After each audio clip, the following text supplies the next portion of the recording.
Hello दोस्तों, कैसे हैं आप सब। तो हम लोग क्या कर रहे हैं कि घटना चक्र पूर्वालोकन का जितना भी क्वेश्चन है उसको सोल्व करने वाले हैं। ये किस एग्जाम के लिए इंपॉर्टेंट है, तो किसी तरह का जो वनडे एग्जाम होगा जिसमें ऑब्जेक्टिव क्वेश्चन पूछा जाएगा उसके लिए 100% महत्वपूर्ण साबित होगा। जैसे कि बिहार एसआई का एग्जाम आने वाला है, बीपीएससी का एग्जाम आने वाला है, चाहे तो टीचर का हो चाहे तो प्रीलिम्स का एग्जाम हो। ठीक है, इस बार देखे भी थे कि क्वेश्चन कैसे पूछा था, तो इसलिए सारे तरह से तैयार होना आपको जरूरी है। ठीक है, बिहार एसएससी का भी एग्जाम होने वाला है, जैसे कि यूपी का आरओ का एग्जाम होगा या यूपीएसआई का या यूपी का पीसीएस का जो भी एग्जाम होगा उसके लिए महत्वपूर्ण साबित होगा। तो चलिए आज का क्लास हम लोग शुरू करते हैं। वीडियो अच्छा लगेगा तो लाइक करिएगा, कमेंट करके, शेयर करके, सब्सक्राइब करके बेल आइकन दबा दीजिएगा ताकि आपके पास नोटिफिकेशन टाइम टू टाइम पहुंचता रहे। ठीक है, हम लोग किस किस चीज का इसमें सोल्व करेंगे क्वेश्चन, तो हम लोग जानते हैं कि हिस्ट्री का और साथ ही साथ पॉलिटी का और साथ ही साथ ज्योग्राफी का और इकोनॉमिक्स का भी क्वेश्चन इसमें हम लोग सोल्व किया करेंगे। ठीक है, बाकी हम लोग देखेंगे साइंस का क्वेश्चन, वो अगले मतलब कि लेक्चर में रहेगा। और इसमें जो होगा जितना भी जीएस का क्वेश्चन होगा उसको ही हम लोग क्या करेंगे कि सोल्व करेंगे। ठीक है, तो चलिए इसमें देखते हैं। सबसे पहला आज का जो क्वेश्चन क्या है कि उस जनजाति का नाम बतलाइए जो ऋग्वेद में आर्यों का पंचजन से संबंधित नहीं था। ये बात आपसे पूछ रहा है। ठीक है, इसमें से कौन सा ऐसा जो जाति है जो पंचजन के तहत रखा गया था वो इसमें नहीं है, ये आपको बताना है। तो पहला तो यदु है, पुरु है, तुवरसु है या कीकट है। तो आपको बता दें कि इसका जो सही उत्तर क्या होगा कि कीकट है। कीकट जो है आर्यो लोगों के अनुसार से क्या माना जाता था कि ये मिथिला के क्षेत्र में रहता था, बिहार का जो मिथिला क्षेत्र है उधर रहता था। और इसको ये आर्य लोग क्या समझता था, नीचा जाति समझता था। ये बात आपको ध्यान में रखना है। और इसे ऋग्वेद में क्या है कि पंचजन में नहीं रखा गया था, तो ये बात आपको ध्यान में रखना है। यहाँ पर देखिएगा तो यदु, दुहरियु, पुरु, अनु और तुवरसु इसमें शामिल था और कीकट इसमें शामिल नहीं था। ये बात आपको ध्यान में रखना है। ठीक है, अगर इसका पीडीएफ चाहिए तो क्या करना है कि टेलीग्राम का लिंक दिया होता है वीडियो के डिस्क्रिप्शन में, वहां से जाइएगा और अपना टेलीग्राम को ज्वाइन कर लीजिएगा और सारा पीडीएफ डाउनलोड कर सकते हैं। ये सब फ्री ऑफ कॉस्ट है। ठीक है, इसके लिए कोई पैसा देना जरूरी नहीं है, तो वहां पर जाकर आप डाउनलोड कर सकते हैं। ठीक, अगला क्वेश्चन क्या है कि प्राचीन काल में आर्यों के जीवनोपार्जन के लिए मतलब अपने जीवन को चलाने के लिए उसका मुख्य साधन क्या था, ये आपसे पूछ रहा है। तो कृषि है, शिकार है, शिल्प कर्म है या व्यापार है। तो इसका जो सही उत्तर क्या है कि कृषि है। कृषि और पशुपालन पर ही इसका जीवन निर्भर था, ये बात आपको ध्यान में रखना है। और उत्तर वैदिक काल जो था वो तो क्या है कि मुख्य रूप से क्या चीज पर निर्भर हो गया था, तो कृषि पर ही निर्भर हो गया था। ये भी बात आपको ध्यान में रखना है। ऋग्वेद में भी बहुत ज्यादा मंत्रों में क्या है कि बहुत जगह मंत्रों में क्या है कि कृषि के बारे में और पशुपालन के बारे में बताया गया है। तो यहाँ से आपको ध्यान में रखना है कि आर्यो जो थे क्या चीज पर निर्भर करते थे, तो आपको कृषि और पशुपालन पे। तो यहाँ पर सही उत्तर क्या हो जाएगा, कृषि। व्यापार ये सब कहाँ पर था, तो हम लोग जानते हैं कि जो सिंधु घाटी सभ्यता था वहां पे व्यापार ये सब अच्छा वहां पर होता था। ठीक है, तो यहाँ पर सही उत्तर हो जाएगा आपका ए, ये आपको ध्यान में रखना है। ठीक है, चलिए अगला क्वेश्चन क्या है कि ऋग्वेद में यव जो शब्द है वो कृषि के उत्पादन हेतु प्रयुक्त हुआ है। कृषि का कोई वस्तु है उसके लिए ये मतलब कि उपयोग में आया है यव। तो यव जो है किस लिए उपयोग में आता था, ये बात आपसे पूछा गया था यूपी विशेष के। ये बात आपको ध्यान में रखना है। तो यहाँ पर जौ है, चना है, चावल है या गेहूं है। तो इसका जो सही उत्तर क्या है, जो यव शब्द का जो ऋग्वेद में मतलब कि प्रयोग किया गया है, ये जो है सही उत्तर इसका जौ है। जौ के लिए ये उपयोग में आता था। तो यहाँ से आपका जो सही उत्तर हो जाएगा ए ऑप्शन सही हो जाएगा। तो इतना आपको ध्यान में रखना है। ठीक है, यहाँ पर सूची 1 को सूची 2 से मिलाना है। तो यहाँ पर देखिएगा, तभी हम लोग देखे थे कि यब है तो यब क्या चीज था, तो जौ था। तो एक के तो 4 हो जाएगा। ठीक है, ब्रीही क्या है, तो ब्रीही आपका चावल बोला जाता था। मुदुंग क्या बोला जाता था, तो मुदुंग को मूंग बोला जाता था। यक्षु को क्या बोला जाता था, तो आपको याद रखना है कि गन्ना। तो एक का दो, एक का दो, तो एक का दो तो एक ही में है। डी ऑप्शन यहाँ पर आपका सही हो जाता। तो ये बात आपको ध्यान में रखना है। ब्रीही किसको बोला जाता था, तो चावल को बोला जाता था। ठीक है, और आपका मुदंग किसको बोला जाता था, तो मूंग को बोला जाता था। यब जौ को बोला गया था, हम लोग पिछले क्वेश्चन में भी देखे थे। और यक्षु किसको बोला जाता था, तो गन्ना को बोला जाता था। इतना आपको ध्यान रखना है। ठीक है, चलिए अगला क्वेश्चन क्या है कि ऋग वैदिक में क्या है कि पनी एक वर्ग होता था। वो ना मतलब कि पनी नाम का एक वर्ग होता था। वो किसके लिए मतलब कि प्रयोग में लाता था ये वर्ड, ये बात आपको बताना है। मतलब पनी शब्द किस वर्ग के नागरिक के लिए था, तो ये बात आपको बताना है। तो पुरोहित के लिए था, लोहार के लिए था, या स्वर्णकार के लिए था या व्यापारी के लिए था? तो इसका जो सही उत्तर क्या है कि व्यापारी के लिए। ठीक है, पनी किसको बोला जाता था? तो व्यापारी को बोला जाता था। और पनी लोग जो होता था ऋण दिया करता था। क्या दिया करता था? ये ऋण दिया करता था। और ऋण जो देता था ना, बहुत ज्यादा मात्रा में इसको से क्या लेता था कि उसका ब्याज लेता था पनी लोग। ठीक है, तो इसको सूदखोर भी बोला गया है ऋग्वेद में, ये भी बात आपको ध्यान में रखना है। तो पनी किसको बोला गया है? व्यापारी को। और व्यापारी को सूदखोर भी बोला जाता था क्योंकि ये बहुत ज्यादा ऋण देके उससे ब्याज चुकता करता था। तो ये बात आपको ध्यान में रखना है। ठीक है चलिए, अगला क्वेश्चन क्या है कि वैदिक युग में प्रचलित लोकप्रिय शासन प्रणाली क्या था? तो निरंकुश था, प्रजातंत्र था, गणतंत्र था या वंश परंपरागत राजतंत्र था? तो इसका जो सही उत्तर क्या है कि वंश परंपरागत राजतंत्र था। मतलब कि बेटा का ही बेटा, मतलब बाप का ही बेटा क्या बनेगा? फिर से राजा बनेगा। ये बात आपको ध्यान में रखना है। ठीक है, प्रजातंत्र तो था नहीं, ये बात आपको ध्यान में रखना है। निरंकुश को रोक लगाने के लिए सभा और समिति ऐसा ऐसा चीज बनाया गया था, तो इसको भी पूरा तरह से निरंकुश नहीं था, ये भी बात आपको ध्यान में रखना है। गणतंत्र का भी नहीं वहां पर वर्णन किया गया है। गणतंत्र का मतलब क्या होता है? तो आपको ध्यान में रखना है कि इसमें एक लिमिटेड गवर्नमेंट हो, मतलब कि एक नियम समय के लिए हो, नियत समय के लिए हो, और साथ ही साथ इसमें कोई भी नेपोटिज्म ना हो, जैसे कि वंशागुनत नहीं चलेगा। ठीक है, ये बात आपको ध्यान में रखना है। तो गणतंत्र में ये होता है, इसलिए अपना देश को पहले गणतंत्र किया गया और फिर वहां से क्या किया गया कि चुनाव किया गया। ये भी बात आपको ध्यान में रखना चाहिए। ठीक है, तो यहाँ पर क्या है कि वंश परंपरागत जनतंत्र था, राजतंत्र था, ये बात आपको ध्यान में रखना है। ठीक है, तो यहाँ पर सही उत्तर क्या हो जाता है आपका? तो आपका डी ऑप्शन सही हो जाता है। ठीक, चलिए, अगला क्वेश्चन क्या है कि वैदिक युगीन सभा में क्या था? मतलब वैदिक युगीन सभा किस चीज के लिए उपयोग में लाया जाता था, ये बात आपसे पूछ रहा है। तो गांवों के व्यवसायियों लोगों की संस्था थी, या राज दरबार होता था, या मंत्री परिषद होता था, या राज के समस्त लोग की एक राष्ट्रीय सभा थी, ये क्या था? ये बात आपसे पूछ रहा है। तो यहाँ पर आपको बता दें कि एक मंत्री परिषद था, ये बात आपको ध्यान में रखना है। और इसमें क्या होता था कि सभी लोग इकट्ठा होते थे और राज के जो निरंकुश चीज होता था उस पर रोक लगाने के लिए होता था। ठीक है, ये बात आपको ध्यान में रखना है। सभा में कुलीन लोग ही क्या होते थे कि मतलब कि इसमें भाग ले सकते थे, जो उच्च कुल में पैदा हुए हैं वही भाग ले सकते थे। ये बात आपको ध्यान में रखना है। और वैदिक काल में सभा और समिति दो संस्थाएं थी, जो अभी बताए थे कि निरंकुशता पर क्या करता था कि रोक लगाता था राजा का। ये बात आपको ध्यान में रखना है। ठीक है, चलिए, अगला क्वेश्चन क्या है कि किस वेद में सभा और समिति जो है प्रजापति के दो पुत्री कहा गया है? ये बहुत बार क्वेश्चन पूछा जाता है, बहुत ज्यादा इंपॉर्टेंट है, तो इसको याद रखिएगा। ठीक है, एक पूछ रहा है क्वेश्चन कि सभा और समिति में, मतलब कि सभा जो समिति है प्रजातंत्र की दो पुत्री कहा गया है, किस वेद में कहा गया है, ये आपसे पूछ रहा है। तो ऋग्वेद में कहा गया है, सामवेद में कहा गया है, यजुर्वेद में कहा गया है, या अथर्ववेद में कहा गया है? हम लोग जानते हैं कि चार वेद है, ये चारों वेद में से किस में कहा गया है, ये बात आपसे पूछ रहा है। तो इसका जो सही उत्तर क्या हो जाएगा कि अथर्ववेद में कहा गया है। सभा समिति का मतलब प्रजापति का दो पुत्री कहा गया है, ये बात आपको ध्यान में रखना है। किस वेद में? तो अथर्ववेद में, ये बात आपको ध्यान रखना है यहाँ से। ठीक है, अगला क्वेश्चन क्या है कि ऋग्वैदिक जनसभा को न्यायिक कार्यों से संबंधित था। कौन कौन इसमें जो था, क्या कह रहा है कि न्यायिक कार्यों के लिए किया जाता था, तो ये बात आपसे पूछ रहा है। तो अभी आपको बताया था कि सभा और समिति तो था ही, तो इसका सही उत्तर तो डी हो जाएगा। और साथ ही साथ इसमें विधाता भी था, ये भी बात आपको ध्यान में रखना है। तो सभा, विधाता और साथ ही साथ समिति, ये तीनों क्या करता था कि न्यायिक कार्यों को देखता था, मतलब कि जो भी घटना होता था उसको देखता था और उसको दंड दिया जाता था इसके तहत। तो ये बात आपको ध्यान में रखना है।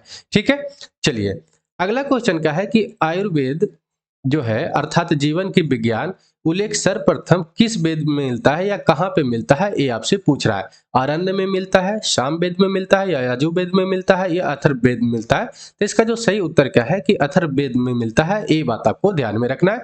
जीवन का जो विज्ञान है इसका जो सबसे पहले जानकारी हम लोग को मिलता है तो अथर्ववेद में मिलता है, ये बात आपको ध्यान में रखना है।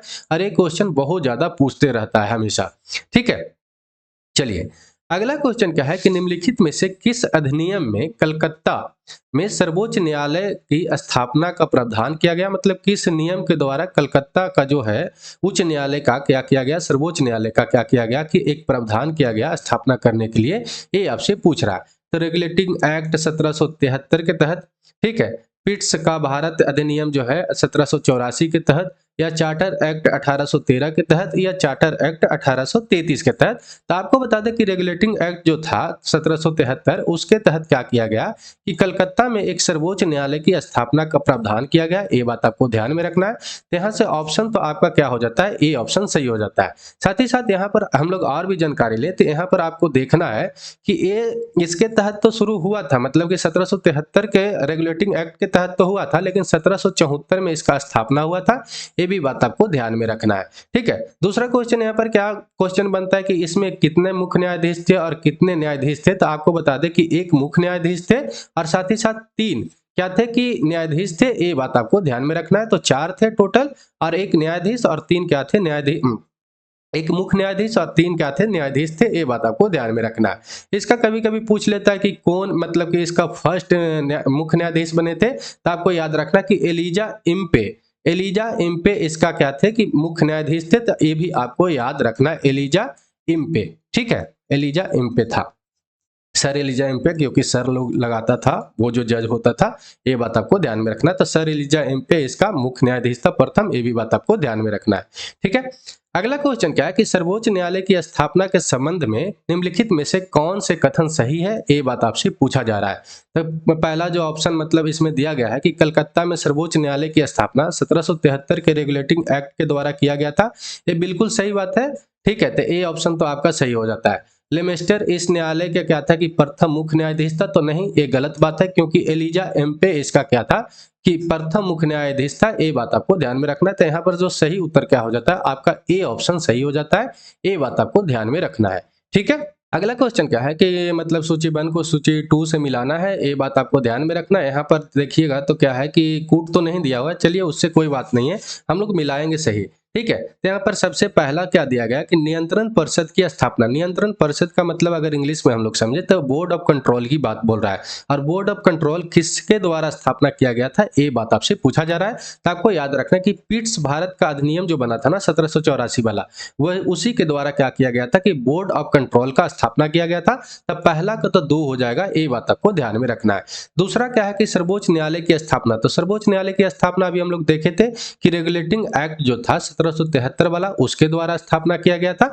और इंग्लिश मशीनरियों को क्या है कि भारत में कार्य करने की जो अनुमति दिया गया था, ये 1813 का चार्टर एक्ट अधिनियम जो था उसके द्वारा दिया गया था। ये क्वेश्चन थोड़ा सा अधूरा लग रहा है। गवर्नर जनरल की परिषद में क्या था कि कानूनी सदस्य में क्या था कि नियुक्ति मिला था। ये बात आपको ध्यान में रखना है। कानूनी सदस्य की नियुक्ति जो हुआ था, ये पूरा क्वेश्चन होगा कि गवर्नर जनरल की क्या है कि परिषद में कानूनी सदस्य की नियुक्ति किसके द्वारा दिया गया था। तो यहाँ से जो आपका आंसर हो जाएगा, क्या हो जाएगा कि चार्टर एक्ट अधिनियम 1833 वाला। ये बात आपको याद रखना है, कानूनी सदस्य की नियुक्ति, ये बात आपको ध्यान में रखना है। ये पूरा क्वेश्चन बनेगा। ठीक है, चलिए अगला क्वेश्चन क्या है कि निम्नलिखित में से किससे या किन से भारत में अंग्रेजी शिक्षा का नींव रखा गया। ये बात आपसे पूछा गया था। आईएएस मतलब कि यूपीएससी का प्रीलिम का क्वेश्चन है, 2018 में क्वेश्चन पूछा गया था। तो चार्टर एक्ट जो था 1813 वाला एक्ट के द्वारा। ठीक है, general committee of public instruction 1823 का।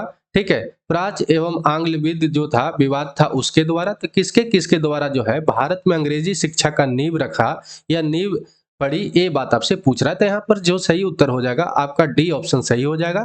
ये बात आपको ध्यान में रखना है। ये चार्टर एक्ट जो है आपका 1813 है, इसके द्वारा क्या किया गया था कि इंग्लिश मशीनरियों को देखिएगा तो अभी बात बोल रहे थे कि इसमें शामिल किया गया। और साथ ही साथ पढ़ाई के लिए क्या किया गया था कि 1 लाख रुपया खर्च करने का सरकार की तरफ से अनुमति मिला था। ये बात आपको ध्यान में रखना है।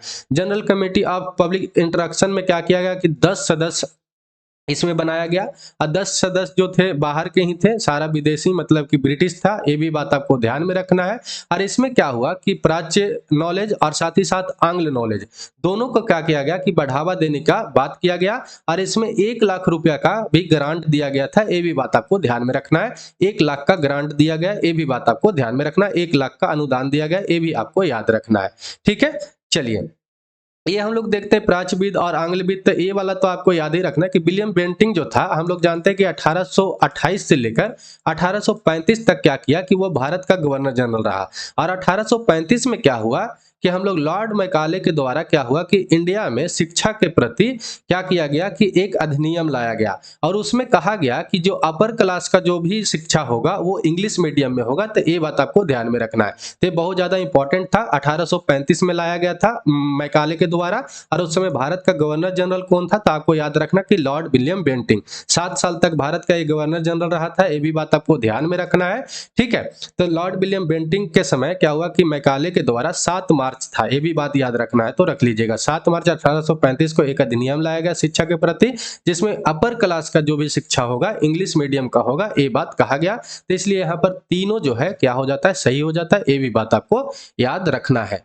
ठीक है, चलिए अगला क्वेश्चन क्या है कि किस अधिनियम के द्वारा ब्रिटिश संसद ने चाय और चीन के साथ व्यापार को छोड़कर, क्या है कि चाय और चीन के साथ व्यापार को छोड़कर, क्वेश्चन को ध्यान से देखना है, ईस्ट इंडिया कंपनी ने क्या किया था कि भारत के व्यापारिक एकाधिकारों को समाप्त कर दिया गया था। तो ये बात आपसे पूछ रहा था। 1813 के चार्टर एक्ट अधिनियम के द्वारा, 1833 का चार्टर एक्ट अधिनियम के द्वारा, 1853 का चार्टर एक्ट अधिनियम के द्वारा या 1873 का। यहाँ पर जो सही उत्तर हो जाएगा आपको याद रखना है 1813 का चार्टर एक्ट अधिनियम के द्वारा। आपको बता दें कि 1813 का जो चार्टर एक्ट अधिनियम आया उसमें क्या किया गया कि जो भारत का जो भी क्या था कि व्यापार होता था सिर्फ और सिर्फ क्या होता था उससे पहले ईस्ट इंडिया कंपनी के द्वारा किया जाता था। तो इसमें क्या हुआ कि दबाव बनाने के बाद भारत का इकोनॉमी को क्या किया गया कि यहाँ से थोड़ा सा व्यापार के लिए खोला गया, मतलब कि बाहर के लोग भी अब यहाँ से भारत से व्यापार कर सकते थे। लेकिन यहाँ पर ये बात कहा गया कि अगला 20 साल तक चाय और चीन का जो एकाधिकार है लेकिन बना रहेगा। अगला 20 साल तक क्या है कि चाय और चीन का एकाधिकार बना रहेगा और उसके सिवाय जो भी बाकी चीज है उसके सिवाय भारत से क्या है कि और लोग व्यापार कर सकते हैं। तो ये बात आपको ध्यान में रखना है। मतलब भारत में जो चाय का जो भी उत्पादन होता था सिर्फ और सिर्फ अंग्रेज लोग ही उससे क्या कर सकते थे कि व्यापार कर सकते थे, और चीन का जो चाइना है वहां से भी क्या है कि उसका एकाधिकार बना रहेगा। ये बात आपको ध्यान में रखना है। तो इसका जो चार्टर एक्ट जो अधिनियम है 1813 आंसर हो जाएगा। ये बात आपको याद रखना है। और अगले 20 साल मतलब कि 1833 में क्या हुआ था कि सारा एकाधिकार समाप्त कर दिया गया था चाय और चीन दोनों का। ठीक है, ये भी बात आपको ध्यान में रखना है। ठीक है, तो यहाँ पर सिर्फ चाय और चीन छोड़कर है इसलिए 1813 है, और ये भी खत्म रहता तो इसका जो सही उत्तर हो जाता 1833 होता। ये भी बात आपको याद रखना चाहिए। ठीक है, चलिए अगला क्वेश्चन क्या है कि ब्रिटिश संसद के किस अधिनियम ने भारत में व्यापार पर ईस्ट इंडिया कंपनी के एकाधिकारों को समाप्त किया? तो ये बात आपसे पूछ रहा है। रेगुलेटिंग एक्ट के द्वारा, पिट्स इंडिया एक्ट के द्वारा, 1813 चार्टर एक्ट के द्वारा, या उपर्युक्त में से कोई नहीं? तो इसका जो सही उत्तर क्या हो जाएगा तो आपको बता दें कि 1813 का चार्टर एक्ट के द्वारा। ठीक है, अगर पूर्ण रूप से कहता कि पूर्ण रूप से भारत का एकाधिकार को कब समाप्त हुआ था व्यापार के लिए, तो आपको याद रखना है कि 1833 का। ये बात आपको ध्यान में रखना है। ठीक है, चलिए अगला क्वेश्चन क्या है कि चार्टर एक्ट जो है 1813 के संबंध में निम्नलिखित कथनों पर विचार कीजिए। ठीक है, तो इसमें जो सबसे पहला क्या बताएगा कि इसने भारत में ईस्ट इंडिया कंपनी के व्यापारिक एकाधिपत्य को चाय का व्यापार साथ ही साथ चीन के साथ व्यापार को छोड़कर समाप्त कर दिया गया। ये बात बिल्कुल सही है, अभी हम लोग देखे थे। दूसरा ऑप्शन यहाँ पर क्या है कि इनमें से इसने कंपनी के द्वारा एकाधिक जो भी अधिकार में लिए गए भारतीय राज्य था उस क्षेत्रों पर ब्रिटिश राज मतलब कि क्राउन की संप्रभुता को सुदृढ़ किया गया, मतलब मजबूत किया गया। ये बात आपसे पूछ रहा है। ठीक है, ये भी बिल्कुल सही बात है, ये भी किया गया था। साथ ही साथ इस एक्ट के जो सबसे बड़ा एक काम क्या था कि जो भी भारत पर जो भी ब्रिटिश कंपनी एकाधिकार किया था उसमें क्या हुआ था कि ब्रिटिश राज की संप्रभुता को सुदृढ़ किया गया था। ये भी सही बात है। ठीक है, भारत के राजस्व अब ब्रिटिश संसद के नियंत्रण में आ गया था। ये बिल्कुल गलत है, क्योंकि ये जो हुआ था 1858 के एक्ट के द्वारा हुआ था। ये बात आपको याद रखना चाहिए। तो ये बिल्कुल गलत है। तो यहाँ पर जो सही ऑप्शन क्या हो जाएगा आपका 1 और 2 ऑप्शन सही हो जाएगा। ये बात आपको ध्यान में रखना है। ठीक है, चलिए अगला क्वेश्चन क्या है कि किस अधिनियम ने भारतवासियों को अपने देश के प्रशासन में कुछ हिस्सा लेने का क्या किया कि संभव किया? ठीक है, भारत का जो भी प्रशासन होता था उसमें क्या होता था कि हम लोग जानते हैं कि इंडियन लोग भाग नहीं ले सकते थे। तो कौन सा ऐसा मतलब कि अधिनियम था जिसके द्वारा कहा गया कि भारत के प्रशासन में कुछ हिस्सा लेने का संभव बना? तो इसका जो सही उत्तर क्या है ये आपसे पूछ रहा है। तो यहाँ पर ए होगा। ठीक है, तो चार्टर एक्ट 1833 के द्वारा, चार्टर एक्ट 1853 के द्वारा, गवर्नमेंट ऑफ इंडिया एक्ट 1858 के द्वारा, या इंडियन काउंसिल एक्ट 1800 61 के द्वारा। तो इसका जो सही उत्तर क्या हो जाएगा, ए ऑप्शन आपका सही हो जाएगा। चार्टर एक्ट 1833 के द्वारा, ये बात आपको ध्यान में रखना है। यही जाकर आगे क्या हुआ था कि एक तरह से बहुत ज्यादा योगदान दिया था भारतवासियों को हिस्सा लेने का। ठीक है, इसमें कहा गया भी कि कोई भी लोग जो है, कोई भी मतलब वंश जाति ये सब के आधार पर मतलब कि किसी को अलग तरह से नहीं देखा जाएगा, अलग तरह से ट्रीट नहीं देखा जाएगा। मतलब कि जो भी इंडियन लोग हैं अब वो भाग ले सकते हैं, मतलब कोई भी जाति का रहे, कोई भी वंश का रहे, कोई भी कलर रहे, ठीक है, वो अब क्या है कि भाग ले सकते हैं। ठीक है, चलिए अगला क्वेश्चन क्या है कि किस ग्रह में चंद्रमा की तरह कलाएं हैं। तो यहाँ पर आपसे ऑप्शन दिया हुआ है मंगल, शनि, बृहस्पति, बुध। यहाँ पर सही उत्तर आपका बुध हो जाएगा, ये बात आपको ध्यान में रखना है। ठीक है, अगला क्वेश्चन क्या है कि सौर मंडल के किस ग्रह को पृथ्वी का जुड़वा ग्रह कहा जाता है। तो ये तो आप लोग बनाते ही होंगे, हर समय क्वेश्चन ये पूछते रहता है। तो बुध ग्रह है, शनि ग्रह है, वरुण है या शुक्र है। तो इसका जो सही उत्तर क्या हो जाता है कि शुक्र है। शुक्र को पृथ्वी का जुड़वा ग्रह बोला जाता है, बहन भी बोला जाता है, साथ ही साथ भोर का तारा, सांझ का तारा ये भी बोला जाता है। तो ये भी बात आपको ध्यान में रखना है। तो यहाँ पर शुक्र ग्रह सही उत्तर हो जाएगा। ठीक है, अगला क्वेश्चन क्या है कि किस विद्वान के द्वारा सौर मंडल के बारे में विश्व के समक्ष जानकारी प्रस्तुत करने का श्रेय जाता है, ये बात आपसे पूछ रहा है। तो कॉपरनिकस के द्वारा, केपलर के द्वारा, गैलीलियो के द्वारा, इनमें से कोई नहीं। तो इसका जो सही उत्तर क्या हो जाता है, कॉपरनिकस के द्वारा।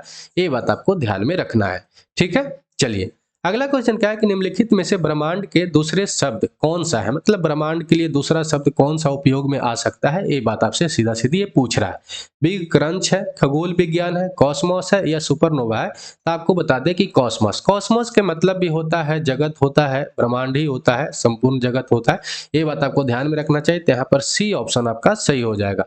ठीक है, चलिए अगला क्वेश्चन क्या है कि स्थलीय ग्रह जो टेरेस्ट्रियल प्लैनेट है वो किस चीज से बना होता है, ये आपसे पूछ रहा है।